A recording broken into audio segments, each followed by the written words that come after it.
Non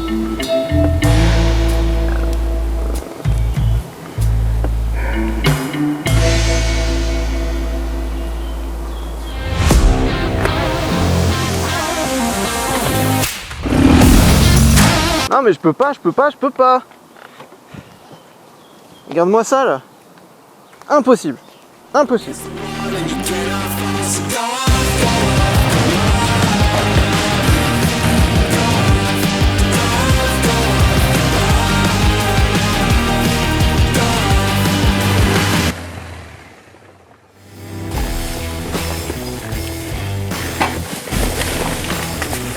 Salut YouTube, c'est Xilo. On se retrouve aujourd'hui pour la vidéo de présentation de la GS.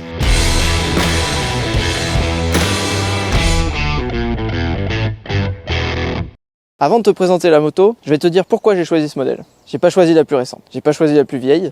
Mais alors pourquoi j'ai pris ça? J'ai choisi le 1200 GS de 2004 parce que c'est la moins chère et en plus parce que c'est la plus légère. Bon et tu t'en doutes, 2004, la moto elle a presque 20 ans. Donc trouver une moto en bon état avec ce kilométrage, parce qu'elle a quand même 116 000 km, hein, c'est le parcours du combattant. Et alors en plus si tu veux tomber sur un vendeur bienveillant, pas malhonnête, là faut s'accrocher. Pour la petite anecdote, je suis allé voir une moto à 2h30 de chez moi. Je lui demande si la moto est nickel. Oui, la moto est nickel. Il y a des gens qui sont passés la voir ce matin. Tu lui demandes des photos au monsieur. Ok. Et une fois sur place, en fait, la moto tirait pas droit et il y avait des vibrations énormes au freinage. Résultat, le gars, je lui ai rendu sa moto en bon état et son garage est resté en bon état. Bon, ensuite, cette moto, elle a quelques problèmes. Certains de base quand elle est sortie. Et d'autres avec l'âge, hein. 116 000 km, ça commence à compter. Donc pour te les citer, le ralenti est instable. Il faut savoir qu'une moto de 2004, donc presque 20 ans, avec 116 000 km, il n'est pas inenvisageable qu'il y ait un jeu de soupape à faire. Le deuxième, le filet de gaz. Si le ralenti est instable, le filet de gaz, c'est la catastrophe. Dès que tu veux remettre un tout petit filet, la moto, elle te met un à-coup de l'espace. Troisième défaut, elle a dû chuter. Ah mais regarde-moi ça, c'est incroyable. Le gars, il a réussi à frotter le dessus du pare-main, le dessus du rétro, le dessus du clignot, même le dessus de la selle passager. Non, belle perf.